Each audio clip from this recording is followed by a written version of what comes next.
Good morning students, welcome to study with Preksha 5483।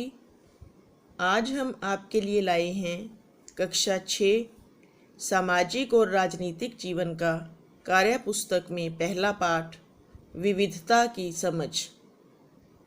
इसमें पहले पैरे में आपको बताया गया है कि तुम कक्षा में हर बच्चे को पहचान लेते हो। अधिकतर बच्चों के नाम भी अलग अलग होते हैं, इसी तरह इनकी पसंद भी अलग अलग होती है। कक्षा में बच्चों की लंबाई भी कम ज़्यादा होती है। किसी के कान बड़े तो किसी की आंखें बड़ी, किसी को लाल रंग पसंद तो किसी को पीला, किसी को खाने में चावल पसंद हैं तो किसी को बाजरे की रोटी सरसों का साग। तो इस तरह से हर जगह अलग अलग पसंद नापसंद वाले अलग अलग रंग रूप वाले लोग रहते हैं। आपने क्रियाकलाप 1 में अपनी कक्षा के 5 साथियों के बारे में लिखना है कि आप उन्हें उनकी किन विशेषताओं के चलते पहचान लेते हैं।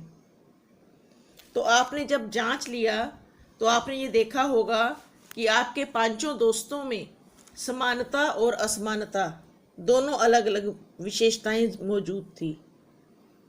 किसी का खान पान समान था तो उन 2 लोगों का खान पान तीसरे से नहीं मिलता था।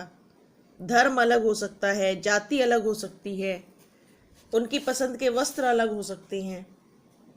तो यदि ये अंतर नहीं होता तो क्या होता? तो आपको शायद जीवन बोरिंग लगता, कुछ नया करने की एक्साइटमेंट नहीं रहती, कुछ नया सीखने का उत्साह नहीं रहता। तो इसका उत्तर हम लिखेंगे, यदि हम में और हमारे दोस्तों में वस्त्र, खान पान और भाषा का यह अंतर नहीं होता तो जीवन नीरस होता। हमें विविधताओं का सम्मान करना नहीं आता, क्योंकि विविधताएं ही जीवन को आगे बढ़ाती हैं और इंटरेस्टिंग बनाती हैं। एक जैसी चीज़ें देख देख कर हम बहुत जल्दी बोर हो जाते हैं। कभी कभी ये भिन्नताएं भी हमारे जीवन के लिए फ़ायदेमंद हो सकती हैं। जैसे तुम अपने अलग अलग साथियों से अलग अलग बातें सीखते हो, किसी से त्योहार के बारे में, किसी से उसकी भाषा के बारे में। यदि ऐसा नहीं होता तो क्या तुम्हारे विकास पर असर पड़ता? सोचो और लिखो। हाँ, यदि ये भिन्नताएं ना हों तो हम अन्य समुदायों के जीवन, उनके विकास और उनकी संस्कृति के बारे में ना सीख पाते। हमारा सर्वांगीण विकास ना हो पाता, हम कुएं के मेंढक ही रह जाते। नीचे कुछ चित्र दिए हुए हैं, इनको देखकर बताना है कि ये किस धर्म से जुड़े हैं। तो सबसे पहले एक मस्जिद बनी हुई है, इस्लाम धर्म। फिर ये चर्च बना हुआ है, ईसाई धर्म से जुड़ा हुआ। फिर ये गुरुद्वारा है, सिख धर्म से जुड़ा हुआ। और ये मंदिर हिंदू धर्म से जुड़ा हुआ। तुम जहाँ रहते हो वहाँ के मौसम और समुद्र के पास के मौसम में क्या अंतर है? हम जहाँ रहते हैं वह एक मैदानी क्षेत्र है। यहाँ लगभग 9 महीने तक गर्मी व 3 महीने तक ठंड पड़ती है, लेकिन समुद्र के पास ना तो अधिक गर्मी होती है और ना ही अधिक ठंड। क्रियाकलाप 3 में मानचित्र से संबंधित काम है।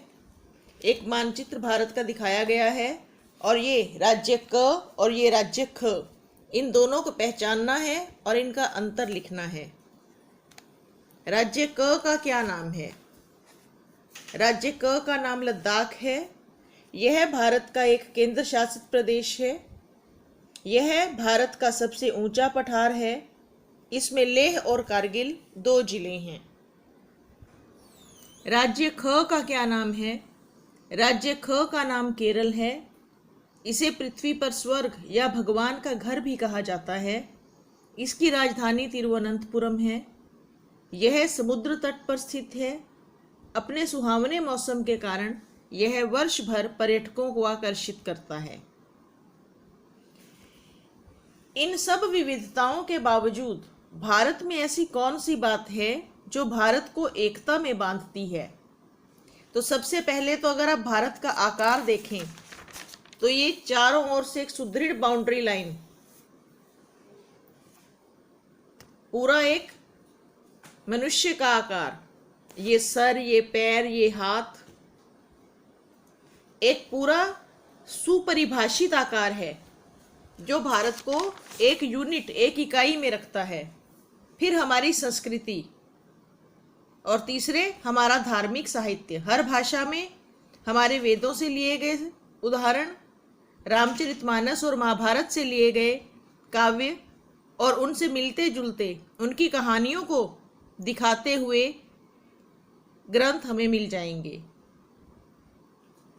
ये सब बातें इन विविधताओं के बावजूद भारत को एक सूत्र में बांधती हैं। पिछले 15 वर्षों में तुम्हारे घर और भाषा और भोजन में क्या क्या परिवर्तन हुए हैं। पहले हमारे घर में बोलचाल की भाषा हरियाणवी से मिलती जुलती एक स्थानीय बोली थी। अब अधिकतर बातचीत खड़ी बोली में की जाती है। फास्ट फूड का प्रचलन पहले से बहुत बढ़ गया है। इनके अतिरिक्त और भी जो परिवर्तन आपके परिवार में आपके देखने में आते हैं, आप उनके बारे में लिख सकते हैं। जो काम स्वयं करे के लिए छोड़ दिया जाता है, उसे कृपया खाली ना छोड़ें। अपने आप देखकर सोच समझकर उन प्रश्नों के उत्तर लिखें।